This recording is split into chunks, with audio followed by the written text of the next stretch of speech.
All right, and we're live. Welcome to another episode of the Inner Circle podcast. Feels good to be back once again. I'm a little rough around the edges this week, man. The bad thing about having a beard is how fast it grows back. It is absolutely terrible when you have facial hair and you have to shave it or you have to line it up and it grows back so fast. It's just like out of control. But anyway, crazy week for Xbox, man. Really excited. A lot of things happening with Tick and man, a lot of good scoops out there that we picked up this past week. So I can't wait to discuss everything that's been going down. Before we get into that, B Money should be on his way. I just got a message from him, and I'm not sure where Anchor's at. Anchor might be on a date. Hey, Anchor's dating, man.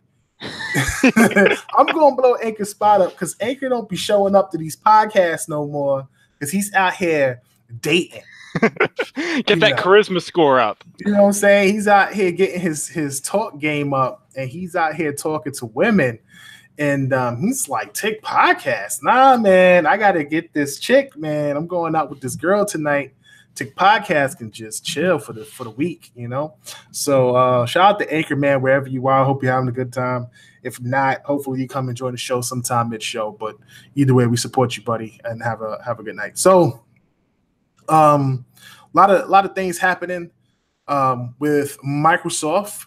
News journalists, I can't believe what I just read this week, which is just crazy. I can't wait to get into that. And Gamepass continues to kill it, man. I can't talk enough about this service. I really can't talk enough about this service. And if they continue to be as successful as they have been with this Xbox Game Pass, man, sky's the limit. And shout out to Anchorman once again, who called this out a few times on the podcast. I definitely want to hop into that and talk about that. So I'm really excited about everything that we got going on tonight. Before we get started, though, I always like to ask what we're playing. So what you been playing lately, Sam?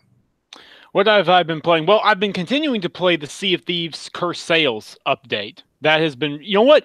It's really good. Like, I was never one of the people who didn't enjoy Sea of Thieves. I enjoyed it. I enjoyed the Hungry Deep. But Curse Sales has breathed so much more life into the game. It's not even funny. These AI ships teaming up with other players you find to form alliances, but then suddenly someone breaks the alliance. It's crazy. It's a ton of fun. So I've been playing a lot of that recently. And then let's see, what else have I been playing?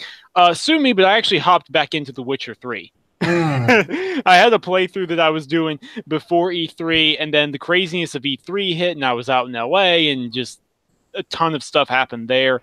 It's just been ridiculous. But I'm getting back into that. That's my comfort food game. Greatest game this generation, no debate. I've been having a lot of fun there. And then beyond that, I got to be honest, I haven't really been playing that much. It's been a busy week with the site, okay? It's been really, really busy. Absolutely. I mean, you won't hear any arguments from me. I've actually decided to make some decisions for myself, feeling a bit overwhelmed in that, you know, I'm a guy that I'm a creative person, you know, by default. I grew up in the 80s. And in the 80s, I always look at the 80s as a great era for me because I grew up during the era of like heroes, G.I. Joe, Thundercats, He-Man. I can go on and on about all the cartoons that I grew up with, all the martial art films that I watched, some of the greatest action movies, the greatest stars from Bruce Willis to Arnold Schwarzenegger, Sylvester Stallone, even Dolph Lundgren. I can just go on. So many amazing action movies back then. And when I look at that, man, I just decided that, you know, I got to focus on some of the things that I want to do for myself. So I've been playing Destiny a bit much. I'm about to play the Hitman series now that's on Game Pass. Nice. I'm not playing Doom. I really thought about playing it. I really did. I was like, man, Doom is on there. I should give it a go. Then I watched Doom Eternal, and I was like, man, that looks intense. That just looks Dude, you gotta play really intense. You gotta play. Like, I don't know if I could do it. Does it have co-op? No co-op. I'm not. Dude, come on. It's not a long game. I don't do demons, bro. Demons ain't my thing. What up, B? What's Yo! Good? He won't play Doom. Help me out here. I can't play Doom. Oh man, Doom is amazing, man. Man, And it's really not that long, man. It's fast paced. You don't even see the demons, man. You be moving so fast, shooting at stuff. you don't see the demons. Listen, I'm not gonna lie. I watched Doom Eternal's trailer today and was like, bro, if the next generation of games looks this good, if Gears of War, did you see the environment for Doom Eternal? I'm like, looks nuts. bro, Looks nuts, dude. that is like the greatest looking game I've seen this generation so far. Like I can't honestly think I can't think of a game that looked that amazing for a multi-plat game. That looks absolutely stunning. And I was like, man, this world looks pretty authentic. So I couldn't imagine what next gen is going to be like. But yeah, no, I think I'm going to pass on Doom. I already played Rage on 360. I normally don't go back to 360 games that I play. I try to play games that I haven't played. So we'll see how that goes, man. But with the whole hero thing, the reason why I brought all that up is because, I've been making my own universe and I'm getting ready to drop these novels in the next couple of months. At least I'm going to attempt to drop these novels in the next couple of months. So I'm just changing up my whole format. I'm retiring the Last Sun Network channel. I know some people may be disappointed with that and the content that I was putting out on that channel on YouTube, but it's just one of those things where it's like between Tick Podcast, Tick Network, the website, all the other podcasts, trying to be a leader, trying to manage everyone, trying to get people into events, reviews. It's a lot. And then my wife, my kids, and then also trying to do my own thing. It just became too much. And then I also want to focus on my own creative process. So I'm just going to go ahead and retire that channel and make that sacrifice so I can kind of accomplish the things I want to accomplish and just take everything I was going to do with that channel and put it on Tick Podcast because Tick is the premier podcast for Xbox. Why am I separating that from what I'm already doing? So that's one of the reasons why I'm retiring the Last Sun Network. And I'll be making both logo changes, name changes, and all that stuff. And we'll be introducing people to the universe that I created, the characters, the villains, and stuff. And anybody that's interested and want to listen, I think is unique. People should definitely give it a chance and check it out. And you'll hear more about that later in the year. B, what are you playing right now? Destiny 2, man. I know. I seen you on my timeline, bro. Playing Destiny. Destiny 2 is where I've been, man, trying to get ready for the summer solstice event. Just been on there grinding, man. Just hit the Nightfall today, actually, with Enrique from Brat Podcast. Knocked that out today. And yeah, that's where I've been at, man. Destiny 2. It's pretty much been it. I've been playing a little bit of Octopath Traveler, trying to get that wrapped up. But mostly just Destiny, man. Gotcha. I was surprised I didn't see you on Madden yet. Did you pick up Madden? Picking up Madden? I haven't picked it up, man. I played it in the EA Access version, for 10 hours or whatever, and all the guys that I normally play it with, everyone really didn't like the game this year, so everybody kind of held off picking it up. So I was just like, I guess I can hold off till like Black Friday. More people pick it up, and I'll get it then. Plus, like, September's right around the corner, and September is really where all the big games start to drop. So it's like, why waste the $60 on that when seriously, right? I feel Destiny's, Destiny's update is dropping the first week of September. 2K will be right around the corner. You know what I mean? And Tomb Raiders in September. So there's a lot of stuff to look forward to. I could hold off on that. Yeah. No doubt. All right, so let's jump into this tonight's show. I want to thank everybody for stopping out. I want to give some early shout out to iDizzy, shout out to Addict, Gaming Addict, Edge XL, Mike D, and that's it. And everybody who's watching right now, we got 17 people on the channel. I want to thank you guys for the support. Make sure you give us a thumbs up and a like. We always appreciate you guys sharing the premiere podcast for Xbox. And we're going to jump into this initiative content, man, because this is really big and what's happening with Xbox right now. So let's get the show started.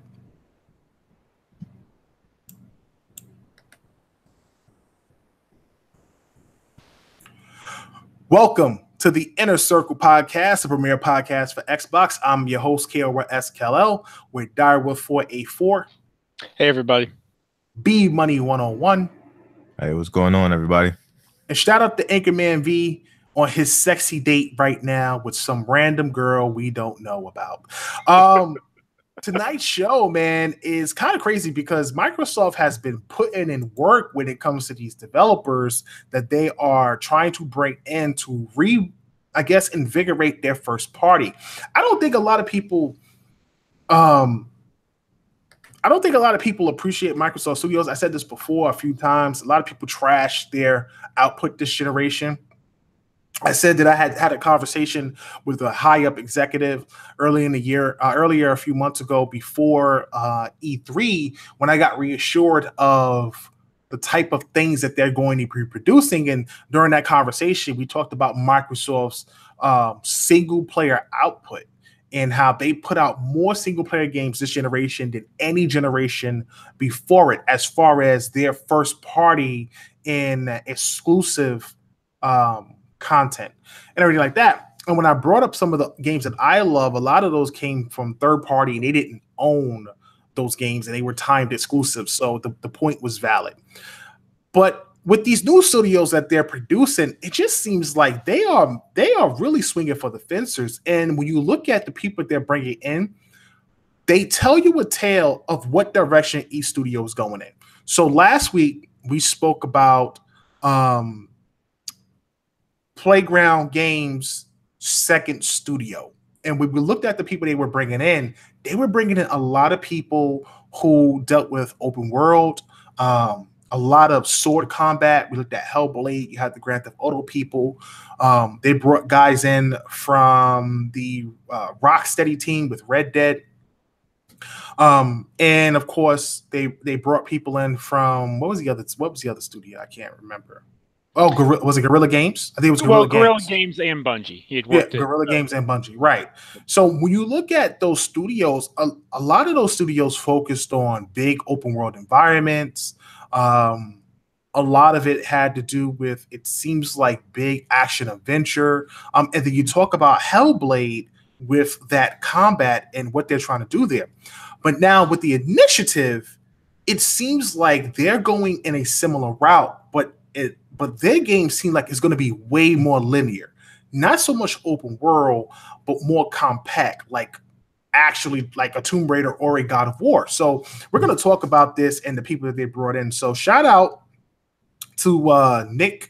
If you guys don't know who Nick is Undead, who runs the Gaming Perspective podcast, an affiliate podcast of Tick Games Network, along with our man Sam right here. And make sure you check out that podcast when you get an opportunity, because those guys really do a great job over at the Gaming Perspective. So Nick puts in this great article. And here's some of the people that they brought into the team. So they brought in Brian Westengard, who worked on God of War and was the lead producer for that game, the 2018 basically refresh of God of War. He was the lead producer for that game, and now he's been brought into the initiative. They brought in Annie Lore, who is a recruiter and worked at Respawn, which is pretty awesome. You have Christian Cantam-Tamesa, and he is the writer from Red Dead Redemption. And I thought that was really cool because I love the Red Dead Redemption story. I thought it was really well written, really, really well drawn out. And even the twist and the story towards the end pissed me off. But it was one of those things that it was a great plot twist. And that's one of the things that I liked about the game a lot. So that's really impressive to see that they brought in a guy of that caliber. They also have Blake Fisher, who is or was a senior director of portfolio planning for Microsoft, and now he's with the initiative. And then they brought in Daniel Newberg and Lindsay McQueenie, who are from Crystal Dynamics, and we all know Crystal Dynamics worked on Tomb Raider.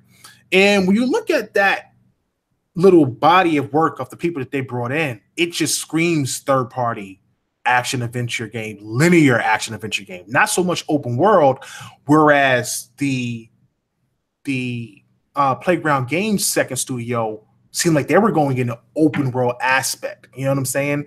And it sounds like both of these studios are going to be working on adventure titles, something that Microsoft sorely needs. And it sounds like they're going to be third-party games as well. And that's really, really interesting. So with that being said, guys, What is your thoughts on what Microsoft is doing with these studios and how they're trying to shape them, I guess, and you can see the direction of where they're going with the games. Is it the right path that they're taking, and is bringing in this talent the right strategy? B, you want to chime in first, or? No, you go ahead, Sam. Okay, so I think the main thing is, I mean, obviously it's still early days for the initiative, right? It's up very early days in terms of them hiring. We don't know how big they're going to be. We don't know a lot of things, but I said it back when Daryl Gallagher was just appointed to Microsoft Studios, and we didn't actually know that there was going to be a Santa Monica studio. But I said back then, if they put him in charge of a team, then it's going to be obvious what type of game he makes, because he was in charge of the Tomb Raider reboot. He was in charge of Hitman, the first season, overseeing that at Square Enix. And then you look at these people he's hiring. Okay, Red Dead Redemption, like you said, Cal, has incredible writing. Incredible. It's very well received. I would argue it's one of Rockstar's better written games. I agree. Out of all of them. Okay, and then on top of that, the producer for God of War. So producers, as the name might imply, for anyone who doesn't know, they're overseeing the development. They're overseeing the new hires. They're overseeing, hey, is everything going smoothly? We don't want corporate coming in here. How are things going? And if you look at what Cory Barlog and his team did at Sony Santa Monica, the turnaround from canceling that failed sci-fi IP and then repurposing the team and the budget towards the new God of War, that was an incredible production feat. So this speaks volumes. It's like Microsoft wants top talent there. And so, you know what? I don't want to hear any crying about it. If they're getting people to leave these established teams to come and work at the initiative, they're offering something good. Yeah, I also think, with these games possibly being, third-person action games or some sort of RPG, this also helps Microsoft build that stable of recognizable characters. I think this generation, they kind of struggled with that, and a lot of it was kind of out of their own hands with stuff with Crytek and what they kind of are dealing with some of the other games that they put out this generation, such as like Recore and Quantum Break. They just didn't hit the mark. And I think when you put a lot of great production values behind, some of your first party stuff, that kind of allows you to establish great characters that people can recognize. I think that's what they're really going for. If you look at what Nintendo and Sony have done with their first party content, they've established new characters, that are more recognizable, to their fans for this generation. And I think Microsoft is definitely going to go after that. And with the talent they have, it's, great talent come from, some great studios and things like that. So they're just going to put it out on the table and see what they can do.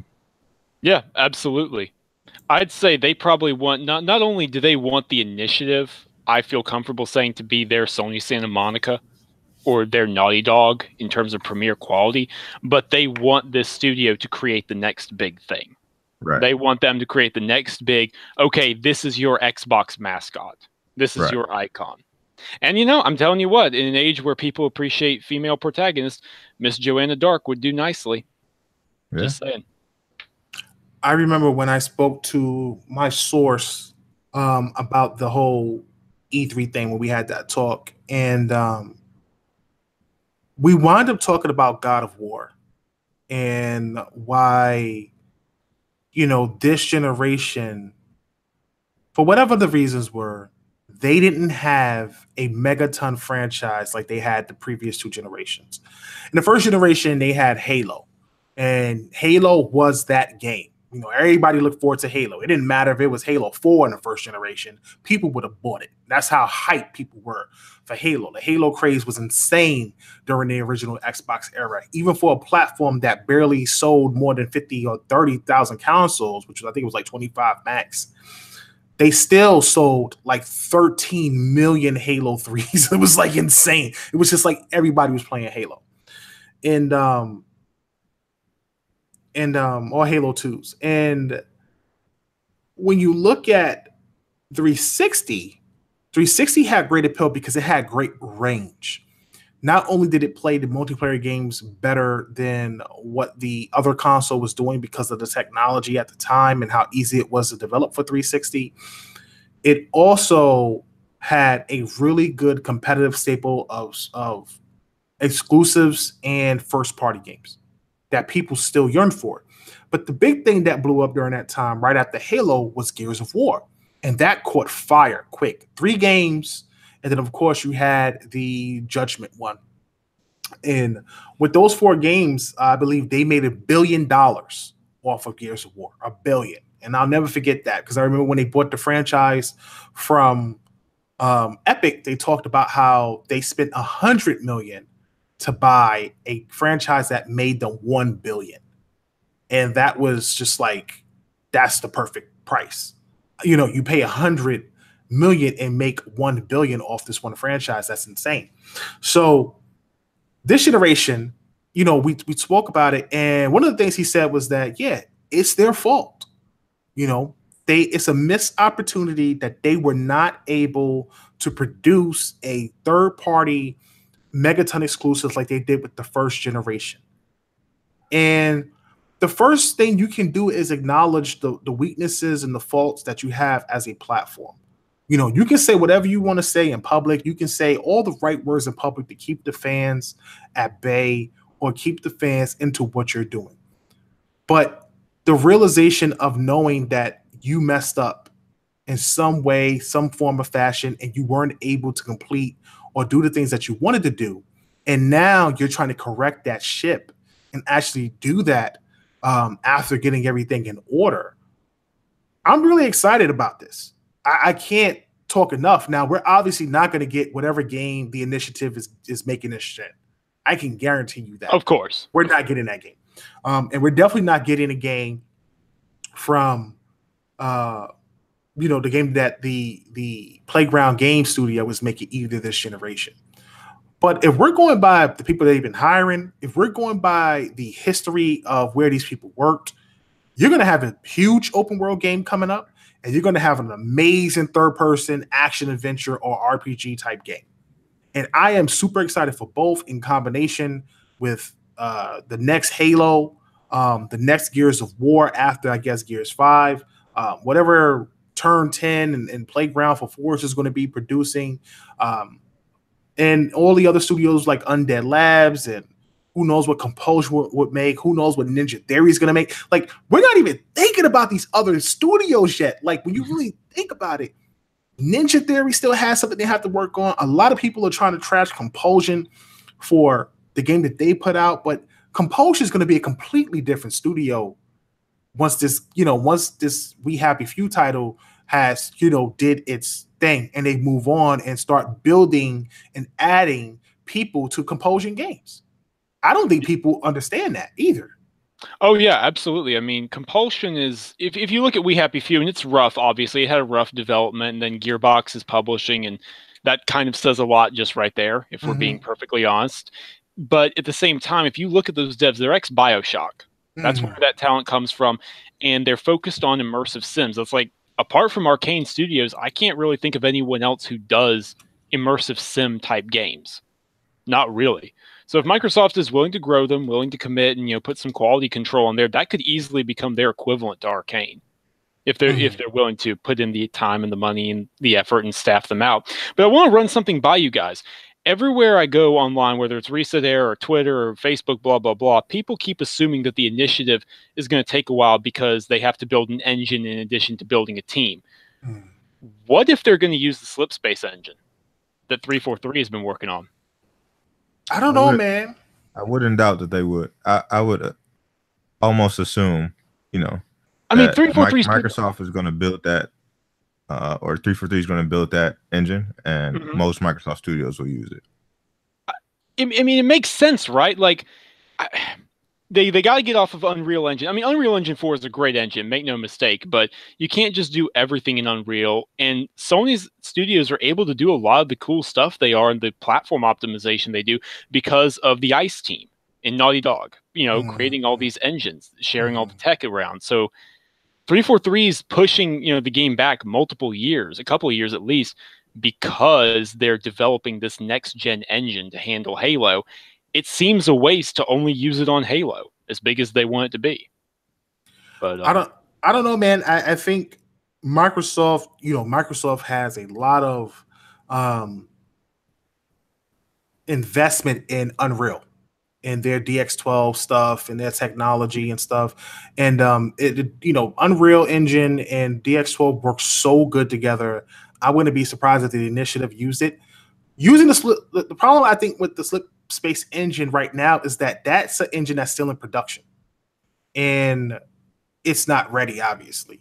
And that's one of the reasons why they continue to work on it. And I'm actually very, very happy that we are not getting a Halo exactly just yet, because of the simple fact that they're working on a Slip Space engine and they're trying to create a new engine for Halo and really build this open world universe that we all expect to be like Destiny, except it's just Halo. And, is more co-op campaign stuff than it would be Destiny with like a semi MMO-ish type game where people are in this universe and everybody's sort of playing together or whatever. I don't know, but we'll see. That's something that we're speculating on. But I think that the Slip Space engine is something that the initiative shouldn't wait for. Maybe you use it in the next game. I think that they should either maybe talk to ID. I really love what ID is doing with Doom and the way that looks graphically. That's just really impressive. Maybe even mess with Crytek. Crytek engine is another really great engine that did an amazing job early on, and we haven't seen people using that as much. But again, they definitely need to share technology. This is the one thing I give some of these other studios credit for. Microsoft Studios need to share their technology. They really do. Rare's Water, Forza Horizon's dynamic weather, even if you had something like Forza's Turn 10's dynamic, what is it called? The dynamic AI. Like, imagine playing a game with a partner like in what's that game? Monster Hunter. So in Monster Hunter, you play the game and you're in the world and your friend cannot be online, but his cat can help you. You know what I'm saying? Like, his cat can help you. This guy's leveled up this cat. This cat's got all types of crazy armor on it, and then the cat can help you. Like, imagine if you had AI characters that were use the same abilities and skills, that if maybe you wanted to play co-op, but your buddy isn't online, but his character was available and did the same things that he would do in the game. So instead of playing co-op by yourself, you're not playing co-op by yourself. You're playing co-op with your buddy's character. He's got the skill set and he's doing the moves that he would normally do at this particular time. And he still has a bit of AI where it's aware that it can heal you and it can pick you up and all those other things. I just think using the technology would be insane. Being able to use these technologies for different games at different aspects could really make someone's game really special. And with Playground working on their project and the initiative working on their project, the technology should absolutely be shared. I have no idea what Ninja Theory is going to do, and I have no idea what Compulsion is going to do after this We Happy Few. But whatever they want to. Yeah, but I think that whatever they're going to do, Microsoft, you cannot not be hyped for Xbox. like you cannot not be hyped for Xbox with what they're doing with these studios, because it just screams quality and just something spectacular coming up over the next generation. And that's all credit to the Xbox team and Phil hanging in there through all the nonsense and finally getting the ball rolling in the right direction. So that's really cool, and I'm definitely excited about it. So with the initiatives hires, we obviously see that they are picking up great talent. We see Playground Games picking up great talent, but we talked about how Microsoft really is looking to try to bring in more mid-tier studios. And I had got into a discussion with somebody about this on Twitter, and they was like, why is Microsoft, shouldn't you wait for Microsoft to do what they're going to do with these studios first? Shouldn't you see the production of these studios first? I'm like, bro, that's not me begging Microsoft to get more studios. Microsoft themselves said they want more studios because they want Game Pass to really be similar to Netflix in that you have Netflix with these little, series that they put out, Netflix original TV series that they put out. And then at the end of the year, you get these big, crazy movies, these big productive movies. And that's similar to what Microsoft's trying to do.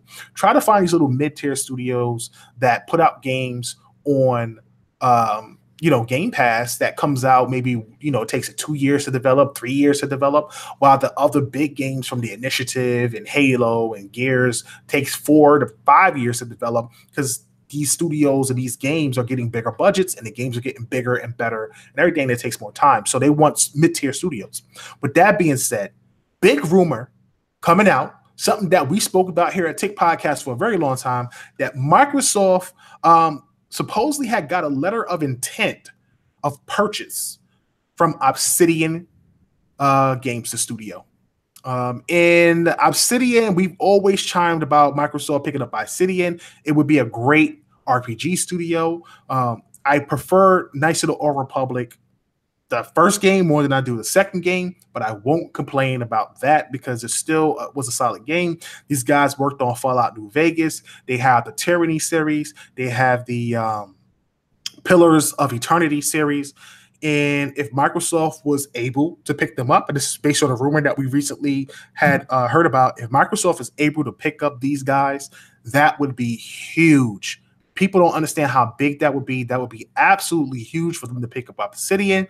It would be really exciting and bold in that they can continue what they're doing with PC, with these little RPG games and stuff like that. And Microsoft does great with Diablos and the, what's the other PC title like Diablo? Eternal, or something like that. Path of Exile. Path of Exile. There you go. Something with an E. That's all I thought about. That's all I thought about. But Path of Exile and bringing over some of these RPGs would be cool. But what I want to see from them is the next game that's like Mass Effect. People associate Mass Effect with Microsoft so much, Knights of the Old Republic with Microsoft so much, and giving Obsidian an opportunity to build a full-fledged studio with Microsoft's backing and the ability to finally make a game where choices matter. Not Fable, but a game like Knights of the Old Republic or Mass Effect finally being done for the Xbox would be huge. And I think that it would be very smart if Microsoft went ahead and accepted this letter of intent. Sam, tell me what this all means. Okay, so first off, just a quick clarification. The guy who leaked this, Clobriel is his username on Reset Era, has been almost 100% right in the past, all the way back to 2016. That's the only reason we're even discussing it, because he has an excellent track record. Just want to throw that out there because there's no tangible evidence for any of us to see. But according to him, he has seen a letter of intent for Microsoft to acquire Obsidian Entertainment. The interesting thing about this is he says he's not as sure as he was with the Playground Games letter of intent that he leaked back in April earlier this year before E3, because this letter of intent for Microsoft to acquire Obsidian is only signed by Obsidian employees. Now, to speculate, that to me at least comes across as Obsidian pitching themselves to Microsoft, not the other way around. That's them. To me, that's them saying, hey, look, here we are. We'd like a big publisher. The studio head has even spoken in the past. I believe late last year, it was earlier this year, that they talked about how, we're not opposed to a publisher buying us for that financial backing. Since we've had some hard times, they had to do Kickstarter for Pillars of Eternity. They just want to make sure it's the right deal. And if they're pitching themselves to Microsoft, that tells me that Bethesda has no interest in acquiring them, because Bethesda is more interested in growing themselves. What with Bethesda Game Studios Austin, then we just got the announcement a couple of days ago of Bethesda Game Studios Dallas. They'll be staffing up for Starfield. It seems to me like Bethesda is more interested in growing the teams they have and splitting them into new teams and expanding there. But yeah, Obsidian would definitely be a great pickup for Microsoft to grow. They do classic RPGs really well, something like Dragon Age Origins. I actually suggested that a couple of days ago in Brap Chat. I think that would be a great style thing for them. Their writing quality is well known. Fallout New Vegas is loved for its dialogue options and all the different paths quests can take. So yeah, and on top of that, they're not a huge team either. So they fit the budget ideas of what Microsoft would be looking at. Right. It would be really cool to get them to make some really cool sci-fi. I know Microsoft does a lot of sci-fi stuff. Don't get me wrong. You got Halo, you got Gears and stuff like that. But I'm such a Mass Effect KOTOR fan. I really want something in like a space universe. That's one of the reasons why I'm really interested in the Starfield game from Bethesda, because I love Elder Scrolls, and it's one of my favorite franchises. And imagining playing an Elder Scroll game with aliens is just mind-boggling to me as a sci-fi fanatic. So I would love for Microsoft to pick up this studio. We spoke about this for a long time. We spoke about them trying to bring in and the studios they should buy, like what is it called? Focus Home. Focus Home. Thank you. Focus Home Interactive. We talked about some other studios as well. Is this a good pickup in your opinion? If it happens, we kind of talked about this on BRAP on Wednesday, and I think it's a good pickup only because of what they're really trying to do with Game Pass. I think just based on the type of games that Obsidian makes, with these classic RPG style games, it's something that would be perfect for Game Pass, similar to what they've done with Sea of Thieves and what they're going to do with State of Decay, where the game could grow over time. If they could release it, in the summer and then just kind of build on it throughout the year, it's just one of those tiers where Microsoft can hit. So I think it'll be a great ad for them, and really kind of help bolster the releases that come to Game Pass. Because like we mentioned, I think the initiative stuff and what everybody else is working on as far as Ninja Theory and Compulsion, those games may take a little bit longer to get to. So you want to add in some studios that could possibly put out something smaller, and could kind of grow over time to keep that interest into Game Pass. So I definitely think it'd be a good ad. And I think, a lot of the games that they put out, like Pillars of Eternity, have great interest. And I think, that would be right at home for Microsoft. They definitely need those type of titles. Right.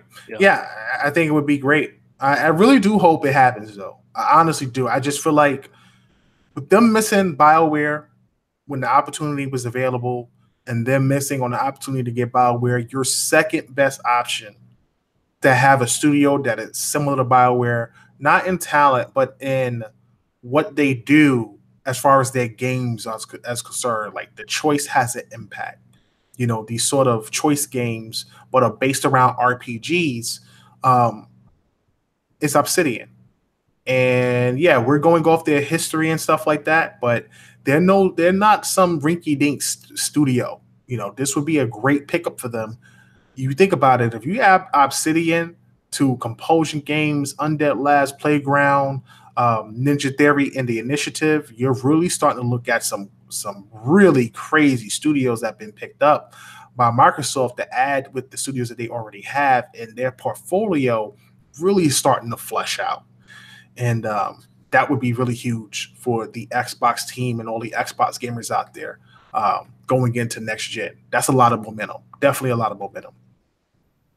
So listen, man, I got to jump into some craziness over at IGN. First of all, make sure you go and support TickGamesNetwork.com. That's TICGamesNetwork.com. Shout out to Fame Entertainment and the Double XP team. They are out there at QuakeCon right now, getting those scoops. A lot of the stuff that they have is going to be on NDA, but you can catch all of that NDA stuff on Tick Games Network whenever those embargoes lift. So make sure you check out Tick Games Network to get all your news and content on that website. Now, that website also covers not just Xbox, but PlayStation, Nintendo, PC games, anime, comics, all that good stuff. So go ahead, and movies, TV as well. So go ahead over to Tick Games Network and support. Make sure you have that in your fave list and on your phone and all that stuff like that. With that being said, IGN has an issue, or they had an issue. And apparently their editor for Nintendo supposedly did a review for, what was the game again? Dead Cells, correct? Dead Cells, yep. Right.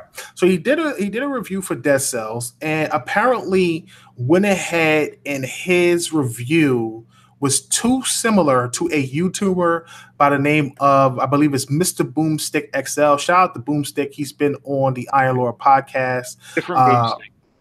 Was it? Different Boomstick. Gotcha. And he was on the show with the Iron Lord podcast last week. Awesome guy, really great friend on social media, big supporter of Xbox, does a great job with his content.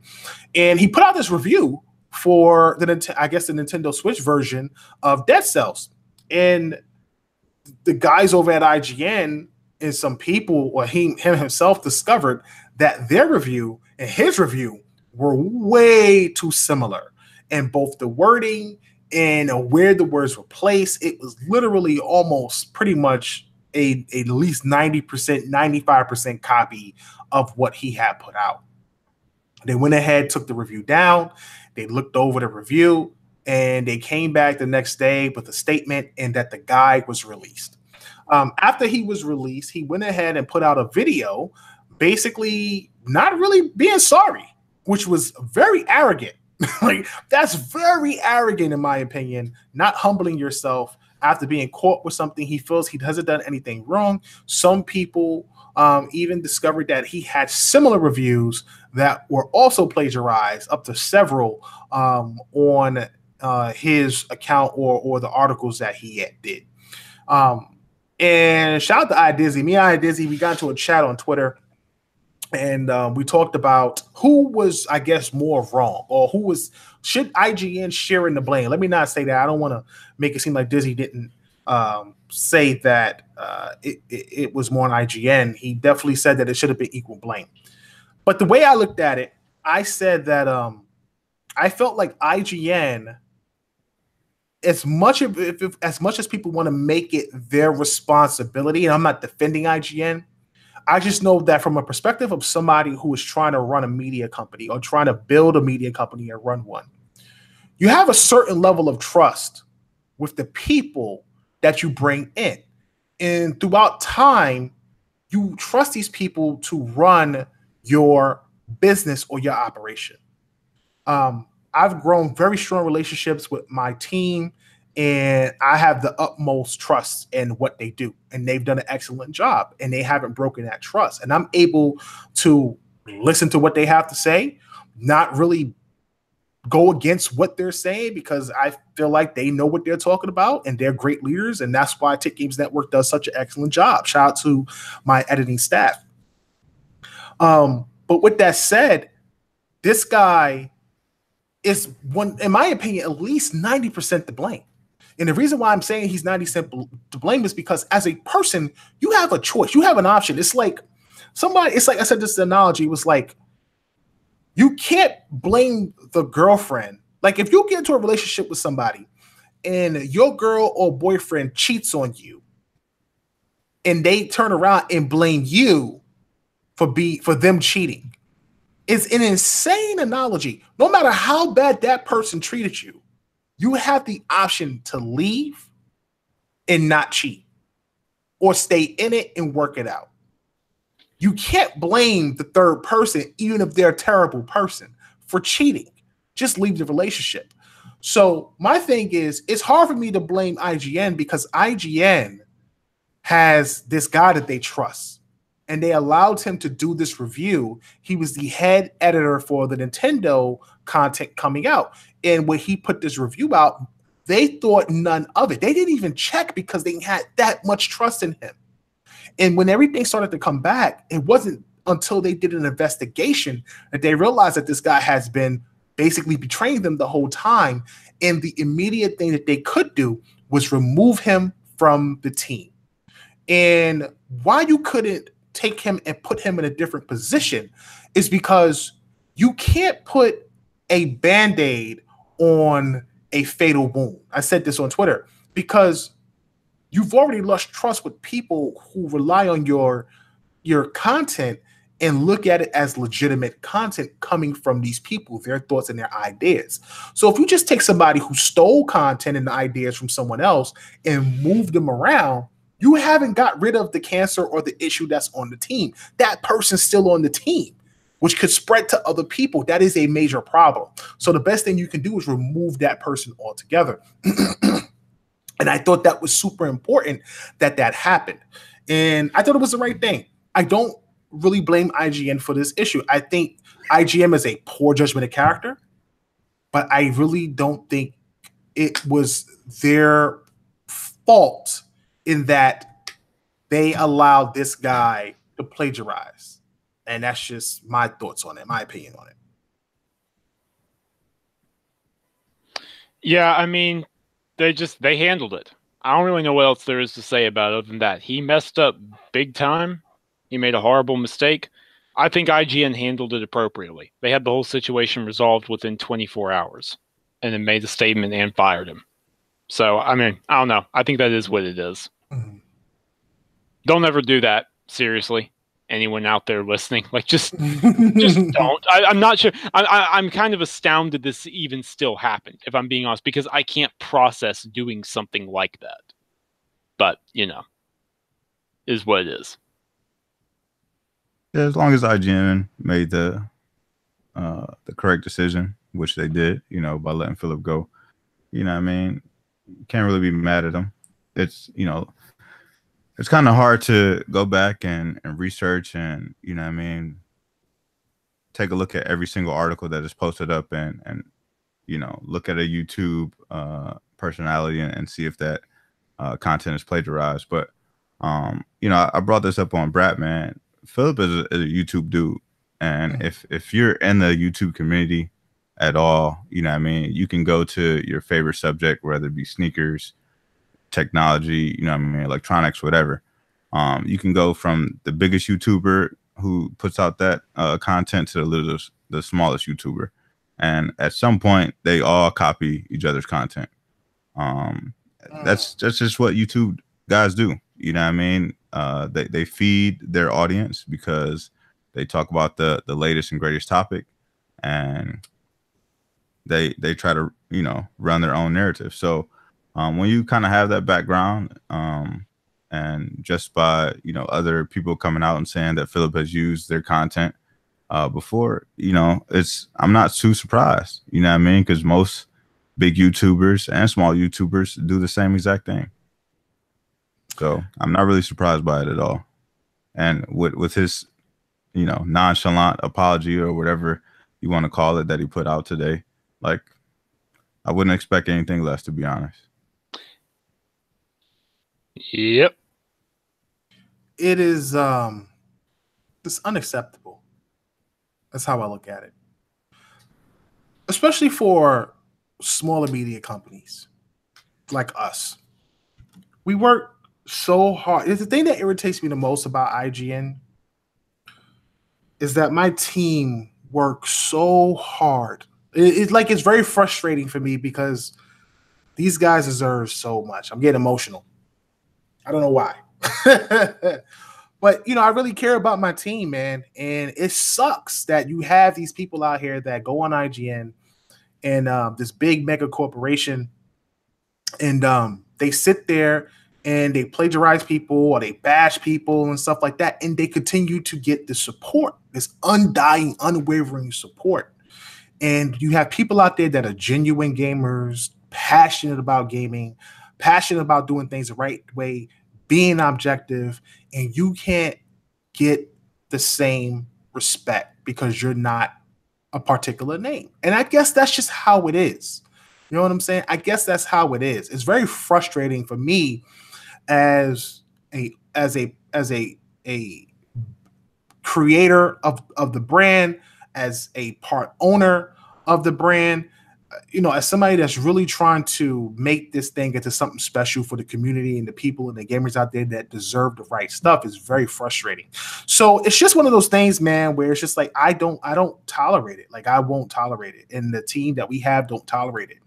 And like our editor Ed said, man, it's very difficult to capture this stuff a lot of times, because when you're looking at it on video and you're looking at it or audio, it's very hard to capture. And it's one of the reasons why I don't blame IGN, because you have a certain level of trust with the people you put in charge of your stuff.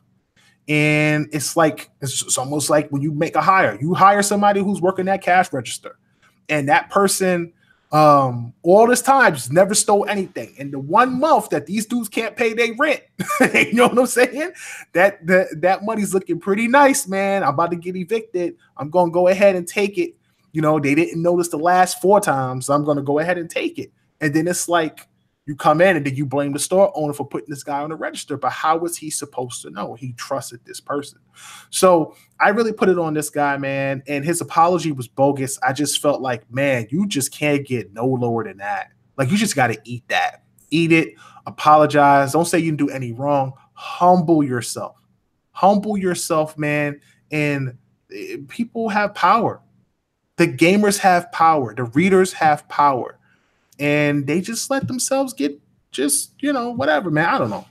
I'm a bit frustrated, but it sucks. And I won't tolerate it at Tech, man. We have a standard that we try to go by and live up to, and a certain level of professionalism, and try to be family orientated. And, we try to do things and go above and beyond because we know we have to.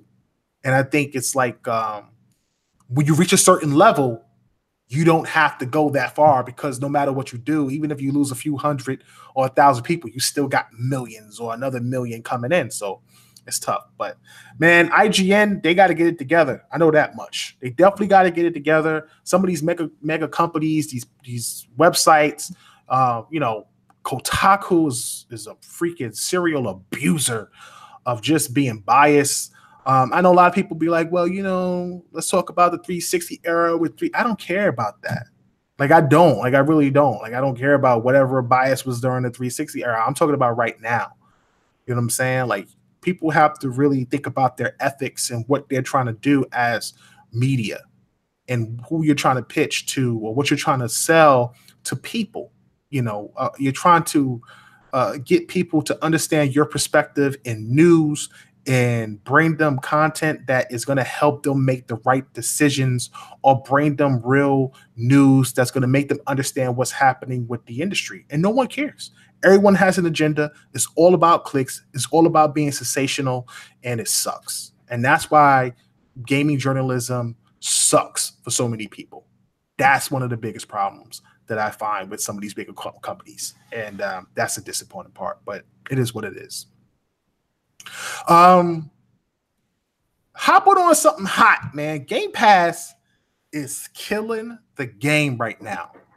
I will not be surprised if Sony and Nintendo hop on the Game Pass bandwagon next generation. I cannot see them not doing this. I cannot see them not doing this. Microsoft is in bed with Bethesda. Bethesda is putting out, excuse me, this is a family show. I didn't mean to say that. Not like that, not in those words.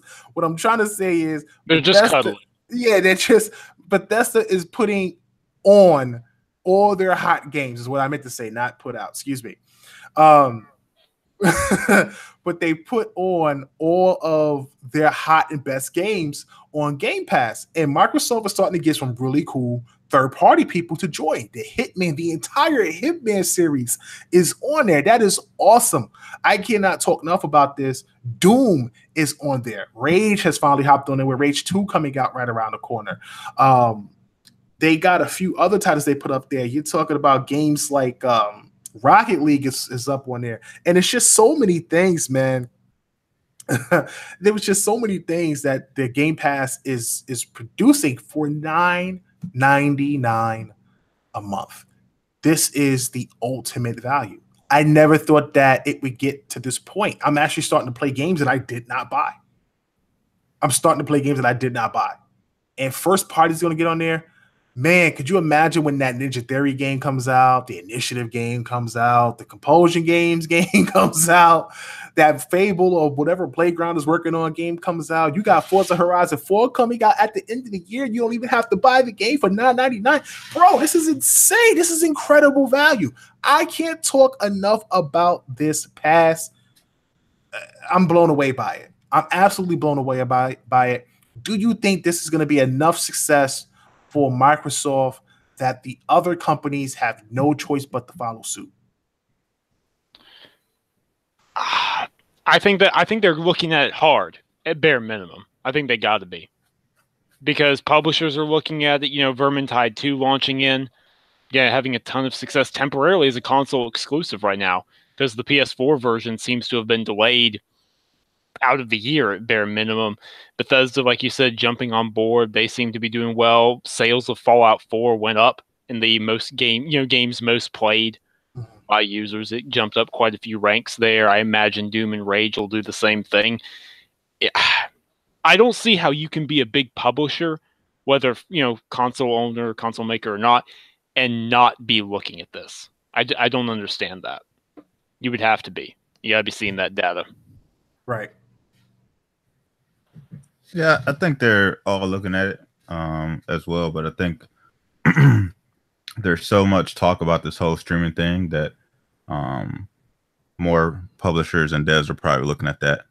I think the end goal is probably to stop putting out these, at least from first party standpoint, stop putting out all these consoles, and to get to a point where it the content is all on the service. So I think they're definitely looking at it. I'm not sure if they would actually jump on the whole Game Pass thing, but I think we may see more streaming services over just the Game Pass style service. I'm gonna tell you this. I'll be honest with you. Here's my only problem right now that I think that Sony has. And they really don't have a problem. Obviously, they're killing the game with their first party support, their exclusive support. People are intertwined with what they've done this generation. Microsoft shot themselves in the foot. It's not to say that Microsoft hasn't had a great generation, a successful generation. I think they've had both. They're just not in the lead if people want to talk about some type of console war or being in first matters or whatever. In my opinion, it doesn't, because when you look at these quarters, Microsoft is making money hand over fist. With that being said, I think if Sony, and this is going to sound crazy, if Sony puts out a product like Game Pass, people will buy PlayStations in droves. Like, they're already buying PlayStations in droves. People will buy PlayStations like they would have already hit 100 million consoles by now, because you're talking about putting their exclusive content on there. If they're able to snatch up some of these, Japanese RPGs that people don't care about because the console is so oversaturated with Japanese games, the games that people are missing or not paying attention to that could get a chance, you could slide in there. A lot of all these indie studios and all these indie companies that jumped on the PlayStation bandwagon in the beginning of the generation, that are putting out games that are sort of getting put by the side because of, how big the library of games is on that platform, will be able to get on this pass. You can go back to your PS2 era, your PS1 era, your PS3 era, and put some of these old classics on there. Like, oh my God, like, it would just be insane. And I know they have this PS Now thing, but that thing is just not a success. Like, that's just the reality of it. And it's a reason why they pulled it from all these places and sort of isolated it to the PlayStation and PC. So if they're able to get to a point to where they're like Microsoft, and Microsoft is really blowing up, you're starting to see all these first-party games come out, all these exclusives starting to hit, all these third parties hopping on. You're seeing games come on a year later, not even 2 years later or 3 years later, but a year later, like a freaking movie. It would be insane. Game Pass would be the ultimate value, and it would be hard for these other companies not to recognize that, especially if some of these games are getting boosted sales. Some of these game sales are going up because of it, because people ignored some of these games and didn't play some of these games, and now they get an opportunity to test it. Hey, why the hell not? For $9.99, I got over 150 games I get to try out. If I don't like something, I don't have to keep it or play it. I could just remove it from my box and move on. It is the ultimate value. You couldn't go into a store and speak to a parent and say, if you buy this Xbox One S for $199, you don't ever have to buy a game in your entire life, because for $120 for the year or $60 for the year or $10 a month, you can have over 150 games on this platform that your kid gets to select from. That is a parent's dream. And Microsoft should really start pitching that to parents. So I don't even want to talk about Nintendo. I don't even want to talk about Nintendo. Nintendo hops on something like that with this Game Pass. Oh my God. Could you imagine having GameCube games? I don't think Nintendo will, though. Nintendo, yeah. Of all the publishers, I will add an addendum to what I said earlier. I think Nintendo is by far the least likely. Simply because the fans are going to buy it in droves anyways.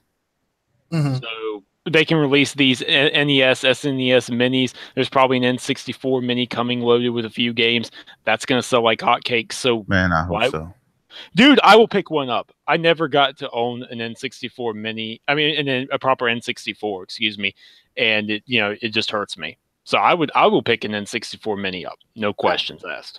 I agree. I've never had an N64. I went straight from Super Nintendo, which is an OG top 3 for me console. I love SNES. I mean, yeah, the SNES was like top 3 console for me all time.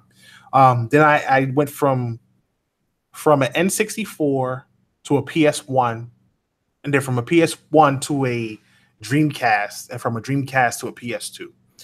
PS1, man, one of my favorite games, and I know this is an Xbox show, but we're reminiscing, so don't hate on us. One of my favorite games on the PS1 was a game called The One. Really had a really cool commercial about the more you got close to the death, the more powerful you became, which I thought was really awesome. And Bushido Blade was one of the first games where you had limb attacks that disabled the character. And I thought that was really awesome. I wonder why we don't have more fighting games like that, by the way. Like if you cut somebody's leg, they can't walk, they limp. Or if you cut an arm, they can no longer use their sword. It's just like, bro, you're going to die. They should have more games like that. But that was pretty cool back in the day. Obviously, the old classics like Final Fantasy and all those really cool games, the old RPGs, that I was into when I was a kid, was great. But Nintendo as well, man. A lot of classics on the SNES, a lot of classics on GameCube. I didn't have an N64. I remember people talking about WCW versus NWO. A lot, bro. Yeah, see? Classic. See, I've never played that game in my life, but all I heard people talk about, have you played this game? Have you played this? I'm like, nah, bro. My best wrestling game for me was SmackDown on the PS1. No, SmackDown on the PS2 and Royal Rumble on the SNES. Yeah. Remember those games? It was pretty awesome. But yeah, man, it was it would be really cool if some of these other platforms start creating their own streaming services. And look, I don't know if streaming is going to destroy the market. I think the sales, people still buy games. That's the crazy thing about it. You look at Xbox, people are still buying these games regardless, because they're afraid that the game is going to leave the store or the pass, and they rather purchase the game and keep the game instead of letting the game leave Gamepass, except for first party, which will always be in there. So I just really think that it doesn't hurt at all if some of these other services hopped on it. I know it would make me more interested in picking up a Nintendo Switch if Nintendo had some type of Game Pass service where I could still buy the Marios, I could still buy the Donkey Kongs and the Star Foxes, but they have a exclusive that comes out and it's on the Nintendo Pass. And I get to try this exclusive, or I get to try this game, or I get to try that game, and I have the option to buy it at a discount. I think that would be pretty cool, honestly. Let me ask you guys something. Mm-hmm. Do you guys think Microsoft would block like the premium pass that EA has for PC on the Xbox? That's a very, very good question. Now, please correct me if I'm wrong, but there are no EA games in Game Pass, right? Correct. There are not. Okay. In that case, I don't see how they conflict. I think at least for now, and I understand what you're getting at, B, but I think for now, EA Access and Game Pass sort of coexist on the platform. EA Access is only available on PC and Xbox. It's not available over on PlayStation, and Microsoft probably sees the revenue cut they get from whatever that deal is as being beneficial to keep for now. Now, that could change in the future. It absolutely could. It depends on how aggressive EA wants to get with this thing. What's the details on the Premier Pass again? I know they went over that at E3, but I haven't seen much news on it since. It's going to offer the option to stream the games as well. I remember seeing that, but so basically it's EA Access, but every game is on there from EA, and it all goes on there on day one. So if you have the Origin Premium Pass on PC, when Madden came out, you could just play it because you just pay the subscription. So it was automatically on there day one. Same thing with Battlefield and any other EA game that releases. So when Anthem drops on PC, you don't have to buy the game if you have Orange Access because it'll be there day one. It's too bad that doesn't work in reverse, like some type of play anywhere EA Access. What, bro? I would do that in a heartbeat.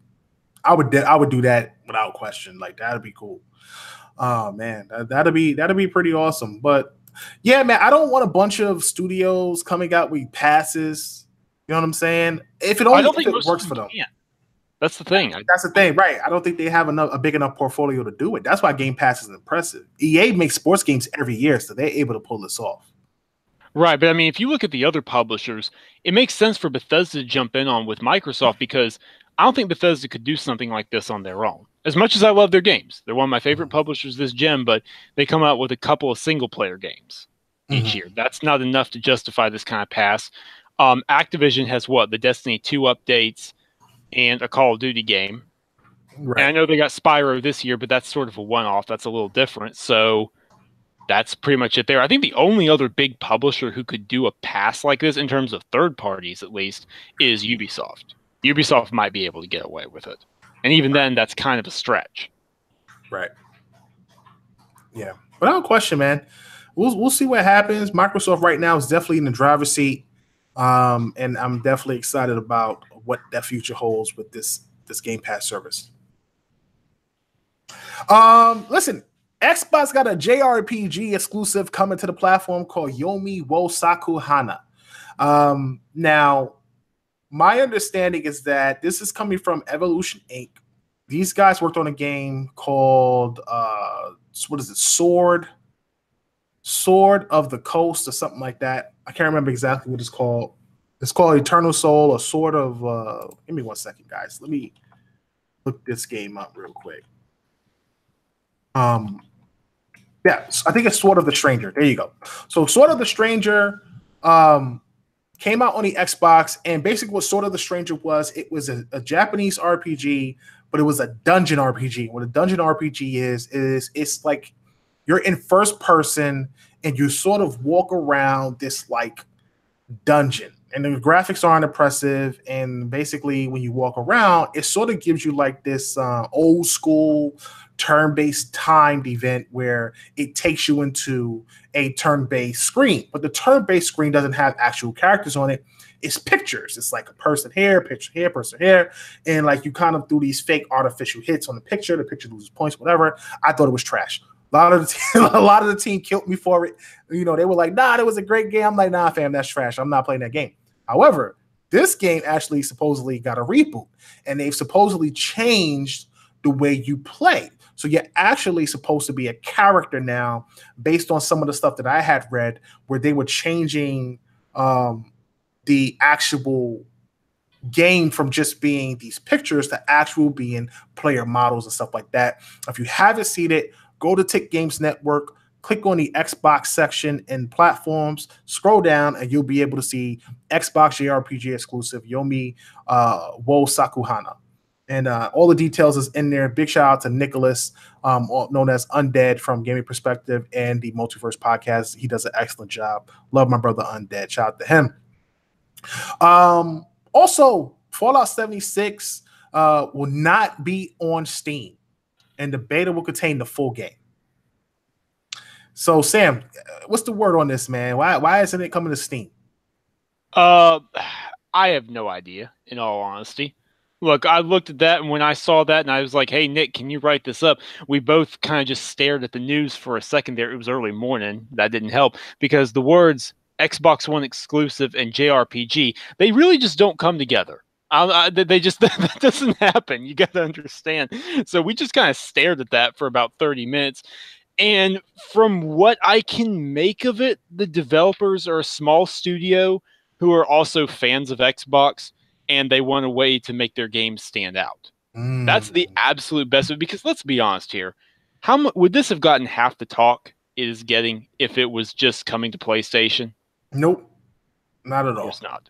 But the very fact that it's not available where it should make sense to go is giving it a differentiating factor, and now more people are talking about it than they would have otherwise. I do appreciate the fact that Bethesda and Microsoft has such a great relationship. You know what I'm saying? Because I'm disappointed that Rockstar and PlayStation have such a great relationship. I'm not disappointed. Let me not say that because I don't want to sound like a hater. I'm not disappointed. It's just simple fact that it kind of sucks that Microsoft can't really get the same type of respect that PlayStation is getting. I guess maybe the Sony guys feel the same way about Bethesda and their titles. But Bethesda and Microsoft have a long relationship from their PC days and the Morrowind days on the original Xbox. So I definitely won't knock that relationship. So either way, man, it's really cool. I can't wait to get a chance to try it. I'm definitely excited for it. And it kind of sucks to be a Steam player for now. Some really cool tidbits. Prince of Persia, Earth Defense Force, and Sine Mora are backwards compatible. You guys play any of those games? I played the Prince of Persia back in the day. It was amazing on the 360. I did play that Prince of Persia. I had to check to see which one it was, but yeah, I did play that. It's the one with the glove. When he grips. Yeah. So when you're trying to get the orbs. Yeah, and then half the world is like black goop. And you want to clean it, clear it out. Yeah, I like that one. That was pretty dope. I'm surprised we get new Prince of Persia. I guess they got Assassin's Creed, so they don't need a new Prince of Persia. But I would love to play Prince of Persia again. I think that'd be a really cool game to get back into at some point if they ever decide to go back to it. Finishing up, man, I just want to talk about Cuphead and Red Dead. Cuphead hits over 3 million copies sold. 3 million copies. That's huge. That's big success. It goes to show you that if you put out a quality title, people will come, people will buy it. That's really impressive. Big shout out to Microsoft and their support of MDHR. It is definitely a studio they need to pick up.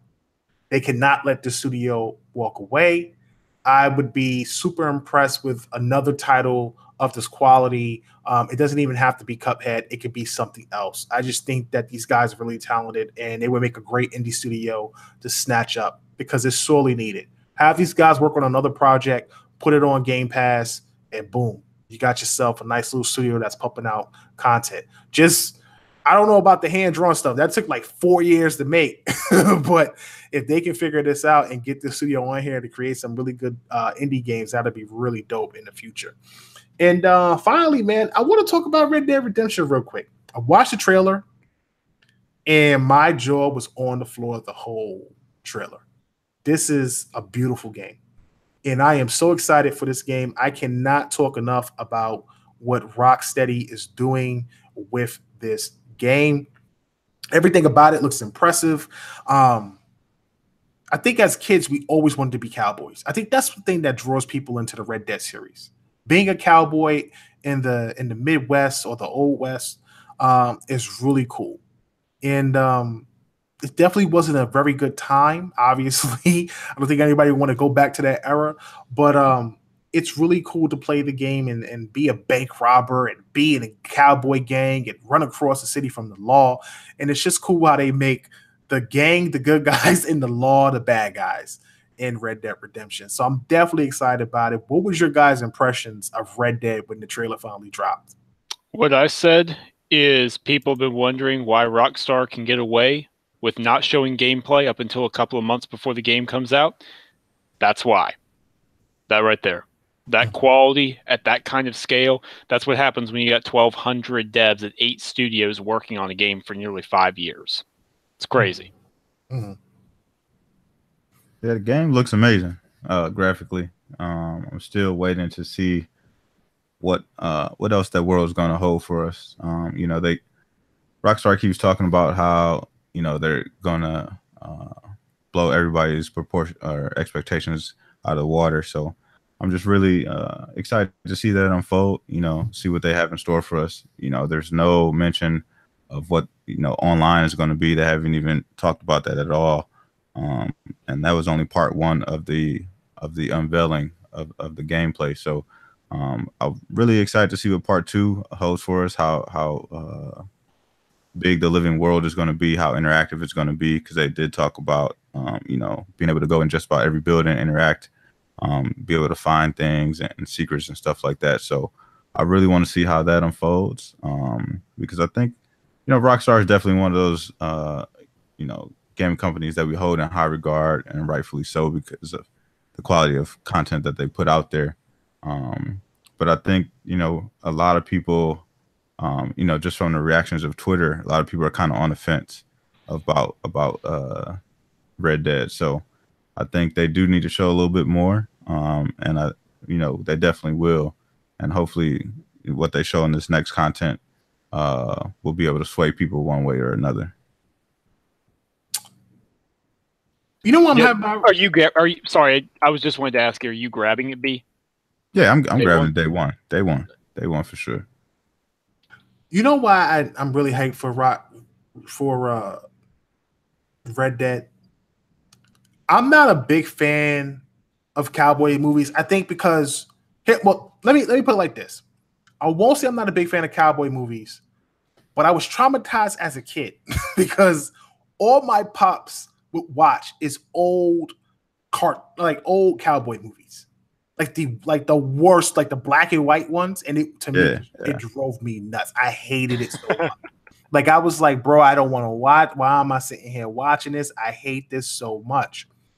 But as I got older, I fell in love with a few cowboy films. So some of my favorite cowboy films is Tombstone, because I love Tombstone. I believe has Val Kilmer and oh my God, what is his name? Kevin Costner in it. And I love Val Kilmer. He played Doc Holliday. I love that joint. That was hot. Like that was one of the best ones I've seen. I love Young Guns. Growing up, I thought Young Guns was awesome. Unforgivable was really cool as well with Clint. The Good, the Bad, and the Ugly with Clint was amazing. I'm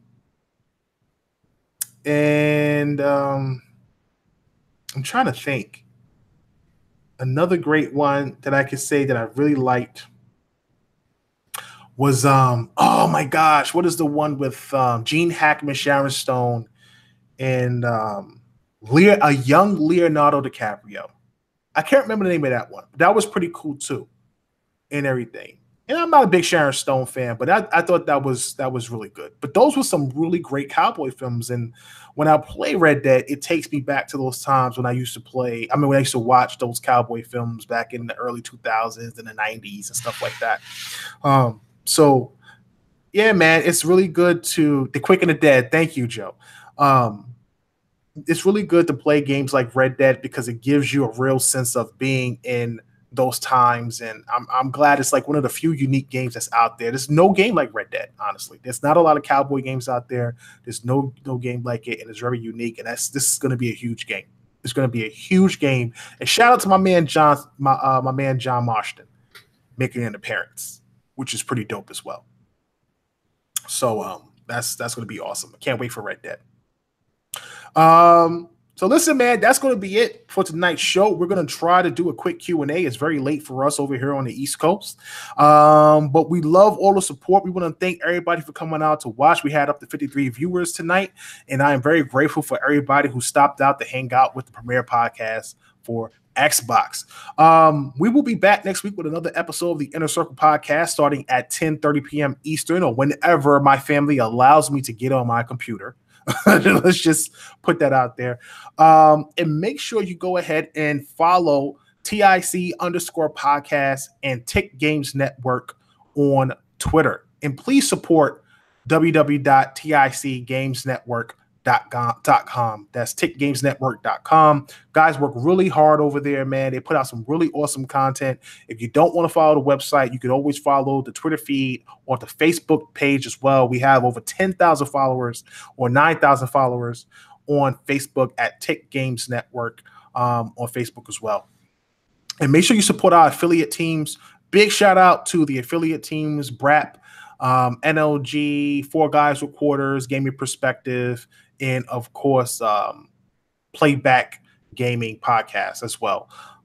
Those guys do an awesome job out there, and we're going to start ramping up, trying to get these guys more recognition and more promotion for these guys in the coming months. And make sure you tune in tomorrow, the Iron Lord Podcast, because tomorrow is the Lord's Day. And you can tune into those guys at around, I believe, 1 p.m. Eastern Standard Time. So make sure you tune into Lord Cognito, King David, Lord Addict, and Lord Sav. Great cast, great guys, funny, hilarious team that we have on the network. Check out Multiverse, I believe, is returning sometime at the end of the month. These guys are on vacation because Anchorman has like 55 dates every Sunday. So we can't get him to do any shows on Monday because he's out all night. And then, of course, you can check 2XP is now officially on the Tick Games Network. Fame Entertainment and team will be doing shows live every Wednesday, I believe, at 8 p.m.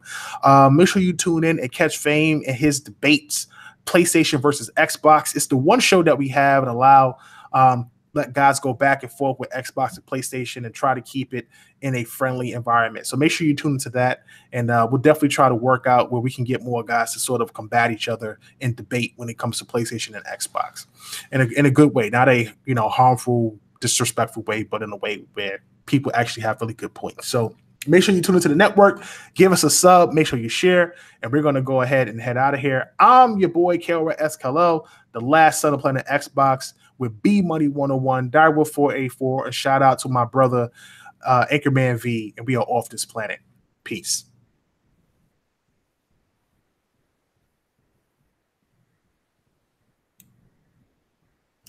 All right, man. Hey, I want to thank everybody for hanging out with us tonight, man. Really appreciate the support as always. Big shout out to everybody in the chat, man. You guys got it popping. Edge Excel, Sam was in chat as well. Joe Sinister, Doc Wiz, TF God, Eternal Shaddai, Enate. Thank you, man, for stopping in. Live Wires, my brother. What's going on, bro? It's been a minute since we chatted. Demi Guy, hey Demi, what's going on, man? Thank you for stopping out. Garfunkel, good to see you, man. Haven't seen you in a while. Thank you for stopping out as well. Other Zinc, my brother Other Zinc is in the chat. Shout out to my boy Other Zinc. Other Zinc ain't been killing us lately. We must be doing something right. Because normally, if we do something wrong, I guess me and B haven't talked about Xbox making 343 make other games yet. So because we not talking about that, they ain't killing us when it comes to those things. Go ahead and leave any questions in the chat for us, man. We'll do our best to answer them. If nobody has any questions tonight, we'll go ahead and end the show. But go ahead, leave a question in the chat, put a question mark behind it so we can answer the question to the best of our ability. And we love to interact with the community and the guys chatting and hanging out with us on the channel. So go ahead and do that as I go through and get some more shout outs. Big shout out to JD Gamer. Shout out to Mike D. Man, you guys are awesome hanging out with us. I've been seeing you guys a lot, hanging out with the team every night, every weekend, shall I say. Joe Sinister as well. Big shout out to my brother Joe Sinister, big supporter of the channel, hanging out with the team as well. And big shout out to Tommy. Tommy's a huge supporter. Big thank you to Tommy, who's always out here on everybody's channel showing love. I can't talk enough about Tommy, man. Really appreciate the support as always. Guys, if you love the channel, make sure you join. Subscribe, leave a donation, whatever you can, man, because YouTube is killing us out here, and we're doing the best that we can. So we appreciate any support that we get from you guys. So let's go ahead and jump into some of these questions. TF God says, Microsoft. Oh, he says, how do you feel about the Obsidian rumors? We kind of went over that. Yeah, earlier. We went over it earlier. We think that it's a great pickup if Microsoft was able to pick them up. It would definitely help with them covering a need that they need in the Western RPG space, because so many games that they had that made them successful back in the day are still relevant today, but they don't own them. Games like Knights of the Old Republic, even though that's a Star Wars franchise, BioWare made those games. People still remember Microsoft because of those games. They remember Xbox because of those games. Mass Effect, they didn't own BioWare. They don't own the IP. They actually owned the publishing rights to it and sold the publishing rights to EA. So EA could complete their trilogy when they picked up BioWare and did Mass Effect 2. So with that being said, they lost out on the exclusivity of Mass Effect 1, and that's another title that Microsoft don't have, which at the time was under their belt and was a classic title. And Obsidian would just be a great studio to pick up to get back into those type of games where choices matter, when you're playing like these cool RPGs and you're starting to see the effects and the people and the backstabbing and everything in those games. You just don't get that often. So I think it would be really cool if that was to happen. JD Gamer says, if there's one Japanese studio Microsoft could buy, which one would it be? Mistwalker. They're an art house. They're a tiny team. Grow them from the ground up. Build them into what you want them to be. I agree with that. B? I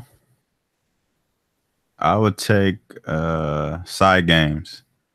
If you don't know who Side Games is, go look them up. They're actually about to drop a pretty big game that'll be coming to the West probably early next year, maybe middle next year. But they actually have a game that they're doing, and I've posted about it a lot. It's a crazy action RPG. And they're actually co-developing it with Platinum Games. It looks crazy. It looks insane. Crazy action, beautiful art style, super bright. And it looks like it also could be some sort of co-op, possibly, because there's like 4 party members and they're all kind of running around doing their own thing. So let me look it up real quick, and I'll get you guys the name of the game and go check it out. Okay, cool. Yeah, some people suggest Sega. I don't want Sega to be bought. They're such a legacy studio. I want them to stay third party, but I wouldn't mind them buying a few IPs. I would not mind them buying a few IPs, honestly. TF God said I skipped his original question. He says Microsoft spent several billion on Minecraft. Why not buy a publisher like Bethesda or EA? FIFA microtransactions alone would pay for the purchase in less than a year. This is a lot to unpack in one. I'll try. Okay, I'm kind of tired, but I'll try. So in the US, we have these things called antitrust laws. That means the government gets on your case if you start acquiring too much and you have control over too much of a particular market. In theory, that's what it means anyway. Certain corporations can get away with it, but I don't want to dive into that right now. The result is acquiring a publisher is a nasty, legal, complicated business. When Sony acquired the tiny publisher Psygnosis, they were investigated by U.S. federal agents for sinister behavior and anything, checking to make sure things were going on, whatever. All right. Then acquiring a publisher creates a lot of redundancies. Now, redundancies are a part of some acquisitions, yes, but not in the video game industry. In the video game industry, redundancies are to be avoided at all costs, because it creates a bad reputation, because it means you put developers out of a job in a place where jobs are already very difficult. It's already very stressful. It's already very crunch time. On top of that, EA specifically, their value in their IPs comes from the fact that they're multi-platform and they reach multiple audiences. Now, could Microsoft still put them out everywhere like Minecraft? Sure, but that's not going to draw people into the Xbox ecosystem, which is what they want to do, one way or another. And yes, Windows 10 PCs are included in the Xbox ecosystem. I agree. I don't disagree with that. And there's more even to it than that, but I'm kind of tired, honestly. Yeah. I don't know, man. EA would be an insane acquisition. I would only want EA for the sports franchises, because I could imagine a sports franchise on Game Pass would do wonders. It's one of the reasons why I feel like Microsoft should make a boxing game.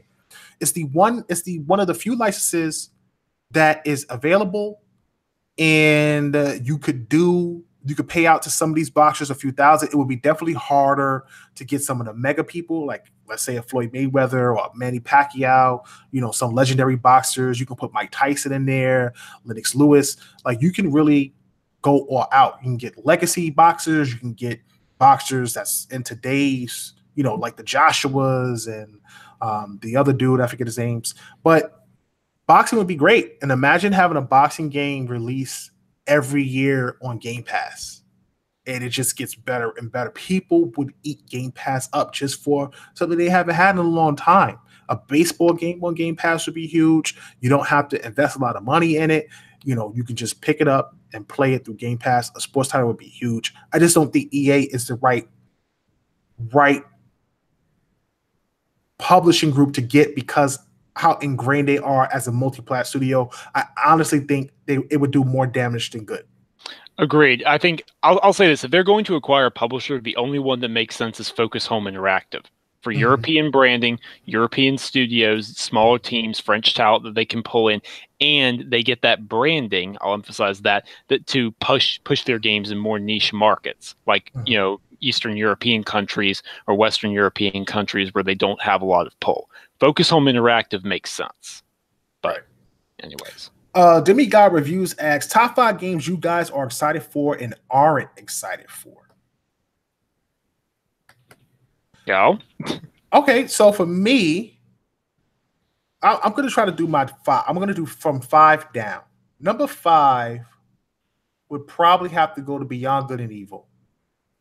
Number 4, definitely Gears 5. Number 3 is tough.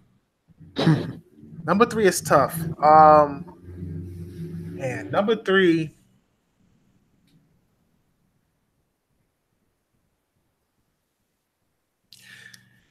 Oh man, number 3 is tough because I'm trying to do games that's coming out between the rest of this year and next year. So I guess, okay, so I would say Beyond Good and Evil, Gears 5, The Division. I don't know. Division, I don't know. Actually, I got to take the Division out. I know number 1 is Anthem. I got to play Anthem because I'm a BioWare fanboy and Anthem just looks amazing.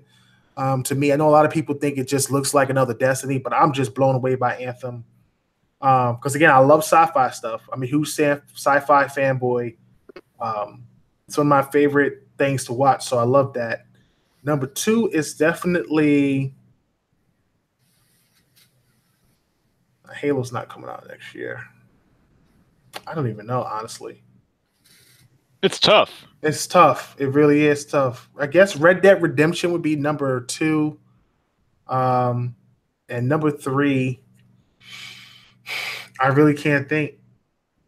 I guess Tomb Raider. I have to go with Tomb Raider between now and early next year. That would be my 5. I know I'm missing one though. B. Before that, Demigod did say the name of the game. It is called Grand Blue Fantasy. Oh, Grand Blue Fantasy. Grand Blue. Okay, I've heard that. Yeah. So that was the game I was talking about. But my top 5 upcoming games. I'll start from the top. I guess we're doing for the rest of this year and going into next year. Yeah, basically like the rest of this year into 2019, basically. Okay. So number 1 is Spider-Man. Off the rip, Spider-Man is number 1. Mm-hmm. Then Red Dead would be number 2. Number 3 would probably be Gears for me. Number 4 is Rage 2. And number 5, I gotta go with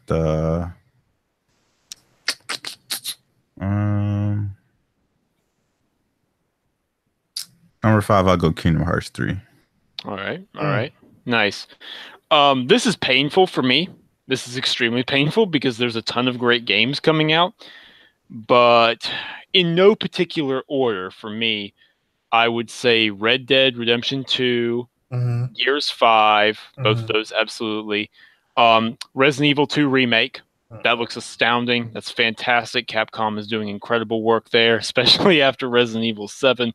So much goodness. Cal can't wait to try it. Let's see here. What else? Rage 2 and Doom Eternal, I guess. Oh, gosh. Both of those. But, I mean, it's tough, like I said, because that doesn't even include Spider-Man. I'm super hyped for Spider-Man. So, or Shadow of the Tomb Raider. That's tough. That's a tough question. It's definitely a tough question. I'm not going to lie, because I had Ghost of Tsushima in my top 10. I had there's a few other games I had in my, like Ori and the Blind Forest. I had in my top 10. There's a few titles out there. It's definitely tough to really look at and gauge. I really couldn't even think, honestly. Let's try to run through some of these real quick. No disrespect, but we're pressed for time. PC Gaming says, what do you think about Bethesda threatening Sony over allowing crossplay? I don't think it'll do much, to be honest. You don't think that if Bethesda keeps their games off of PlayStation will relent? I don't think Bethesda would keep any of their big games off of the Sony platform. I think that's partial suicide, an easy way for you to be like, it's time to be purchased. I feel you. I definitely feel you. I think, look, you got studios trying to move forward. They're trying to move the industry forward. Crossplay is becoming a big deal. I know a lot of the PlayStation fans don't feel that way. If you're a PlayStation fan, I'm not trying to negate your feelings. I understand what Microsoft did to PlayStation back on 360. I get all that. Stop living in the past. Trust me, I get people telling me to stop living in the past every day. At the end of the day, you have to understand that in order to move the industry forward, technology is going to move forward. The way we play games is going to move forward. And these studios are really starting to trying to get these ecosystems to sort of fall under one thing when it comes to multiplayer, because it allows them to build the biggest platform out there. And it really allows them to monetize everything without having all these little networks and things that they have to go through. So it kind of sucks, but at the same time, when you're a leader, you know, people bend to your will. So it is what it is. Any thoughts, Sam? It's a statement, but it's a statement with Elder Scrolls Legends. It's like, okay, cool, whatever, fine. If they did that with Fallout 76, then my jaw would drop. Gotcha. Or if they did that with Doom Eternal, I would say, okay, they're not playing around. We'll see how this goes. But it's easy to make this statement, as much as I love Bethesda, I really do. But it's easy to make this statement with a free-to-play microtransaction-driven card game that's been on mobile for years now. That's not exactly threat-inducing. That's probing the waters a bit. Yeah. Gotcha. Like if they were to come out and say Fallout 76 is going to be on PlayStation because they don't allow crossplay. Right, that'd be an act of war. Yeah, that's when you're really trying to make a statement and you're basically forcing Sony's hand. Right, because of course Sony's not going to not have that game. So Right. Very quickly, question: what genre? Shout out to JD Gamer. This is his question. What genre of gaming do you think Xbox is weakest at? RPGs. Next question. RPGs. I agree. RPGs and horror. Yeah, and horror. Yeah, and horror. Victor Alistine asks, how about a wuxia studio for wuxia-based movies and games like Shenmue and Jade Empire? That's tough because I don't think they have that market at this point. It's something that they have to grow and build. And it would help if they did get a studio like that to produce games like that. I just don't see them doing it right now, but they definitely could use one. How about they just approach Square Enix and have them make Sleeping Dogs 2? There we go. Now we're playing with fire. That'd be interesting.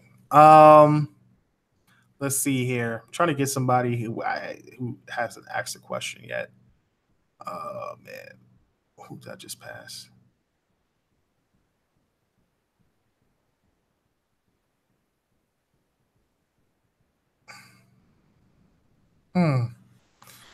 Let me see. Chief Tommy asks, why does Red Dead Redemption 2 have a town running off electricity? Isn't it? Why are you asking me? Does my Twitter handle read Rockstar North? Hilarious. I don't know. Maybe they've got a windmill. I don't know. Hey, that's that coal power, bro. That's coal out there, man. Everything running on coal back then, bro. Electricity is real. Oh, that's hilarious, though. Let's see here. Other Zinc says Halo 1 Infinite, Gears. Oh, this is his top 5. Shout out to Other Zinc. Halo 1 Infinite. Number 1 is Halo. Number 2 is Gears 5. Number 3 is Forza Horizon 4. Number 4 is Red Dead 5. Number 5 is Ninja Gaiden 2 backwards compatible. Bro, that's a bot answer. That is a pure. That is a pure Xbot answer right there. My man said Ninja Gaiden 2 BC is number 5. That is a true bot answer. No doubt of the same. Man, let me see here. Let me think. I'm trying to get through some of these guys real quick.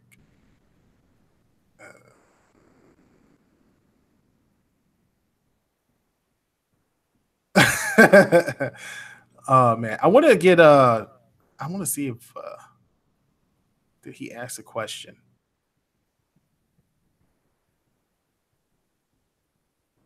What?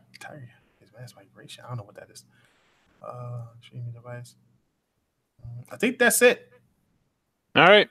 Yeah, that's it. It looks like. Scream in the next 5 seconds, or forever hold your peace till next week. TF God finally asks, final question: how big of a factor will Microsoft's low latency streaming tech play next gen?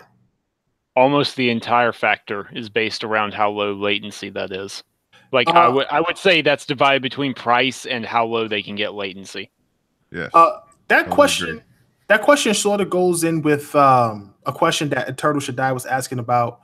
I saw it earlier. I couldn't find it again, but I remembered that reminded me of it. He said, should Microsoft, I don't know if we answered it, but he said, do we think that it's a waste for Microsoft to make 2 consoles instead of 1? Because one is a streaming box and one is a regular box. Not at all. Should they just one? Not at all. No. Let them do what they want as long as they're giving people a choice. You have no reason to complain. Yep. They can put out 3 consoles, 4. Who cares? B's just like, as long as I can have my super powerful box, I don't really care. I don't really care what everybody else buys. As long as they make what I want, I'm good. Right. Yep. Right. I agree. All I want is the most powerful box. That's it, man. That's Dizzy 81. He asked, Gamescom, what are you expecting from Xbox? Absolutely nothing. Why you say that though? I think Microsoft got surprises. Dude, the lower I keep my expectations, the better it turns out. Yeah, just everybody expect nothing. And if they bring something, then we can all rejoice. The mood going into E3 was borderline depression. I mean, hashtag bots on watch, and look how that turned out. It was fantastic. So let's keep that same energy. Yep. Hey, we got some hashtags out here that we give into the PlayStation Elite. We need to start like monetizing these things. Hashtag bots on watch, bot answer. This is supposed to be I didn't come up with that. I didn't come up with that, dude. I was quoting. I was just saying the reality. Like, hey, I'm dead serious. Okay, no jokes. Don't expect anything from Gamescom because I don't think they're holding a traditional media presentation. If they choose to reveal the Elite Controller V2 and say, oh, by the way, we bought Obsidian, and by the way, here's Crackdown 3 multiplayer, cool. You know what? That's awesome. Fantastic. Right. Because I wasn't expecting it. But don't expect anything. I'm telling you. Right. Don't do it. I don't know, man. I think they're going to show the Elite Controller 2 in probably at least one game. What? I can't have an expectation. You can. I don't say I didn't warn you. That's all. I can't be the last on the planet Xbox. They'll give us Elite 2 before the next Xbox. I think this is the last chance. Yeah, I think this is the last chance. Absolute last chance. And if not, you're absolutely right, and it's the next gen controller because I'm already starting to lean that way. Yeah, I'm thinking that way too. That the next Xbox controller will just be a basic Elite, and that will be the regular controller going forward. But if they show the Elite Controller 2 and maybe talk about some of these studios in the UK, that'd be pretty cool. I would love to hear more about some of these studios that they've developed in the UK. Honestly. Yeah, I would be open to that too, like an update on, hey, how are things going? This is what we're doing. That's cool. Yeah, I would love that. All right, so listen, I want to head on out of here. Just one final question from JD Gamer, and then we're done. He says, what can Microsoft do to be a worldwide source of gaming? Release worldwide games. And all right, so I know that was kind of more markets. Yeah, I agree. Yeah, get games that appeal to more markets, and that's why I brought up Focus Home Interactive as the only publisher I think that makes sense because, make acquisitions and release games that appeal to different markets, and in doing so, get a stranglehold on North America again, then grow out from there. Right. I agree. I can't stress enough. There's no reason to stress about them trying to get Japan anymore. Just what Phil did is the smart thing to do. Stop trying to worry about trying to sell Xbox to Japan. Talk to Japan and tell them how they can sell their Xbox games to the West. And then just try to work their way in some of these other Western markets in Eastern Europe where PlayStation dominates. Try to get into Russia, try to get into Spain, try to get into Germany. You know, do your best to appeal to those markets. Get your platforms in South Africa and all these places that might not have it, and really start to appeal to these other markets and push Game Pass and stuff like that. Expand. If you're going to expand your studios, you got to expand your market as well.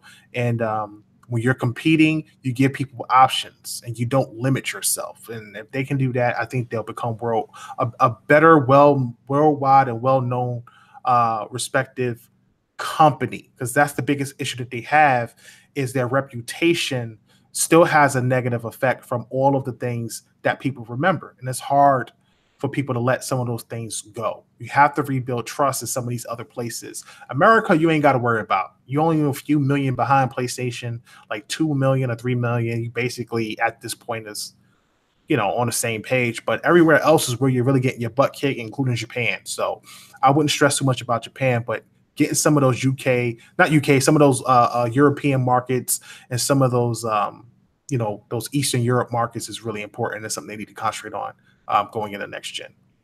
So that's going to be it for tonight's show, man. I want to thank everybody for stopping out. I want to thank everybody for asking some really awesome questions. Big shout out to B Money 101 and Dire Wolf 4844 for staying up late and rocking with the you guys in the community to answer a few questions. We'll be back again next week, like I said, every Saturday at 10:30 Eastern. If you're looking for the podcast, if you missed the show early, you can catch us on iTunes, Google Music, or Spotify. We are officially on Spotify as well. You can listen to us on your Xbox on Sundays throughout the rest of the week. Just look up TIC Podcast in the podcast section, or just do a search on iTunes or Google Music, TIC Podcast, and our content should pop up. All the content, all our interviews from day one is on there, over 150 episodes. So there you go. So make sure you support Tick Games Network. I'm your host, KLYXKLL, with B Money 101 and Dire Wolf 484. Shout out to Anchorman V, and we are off this planet. You guys have a great night. Peace.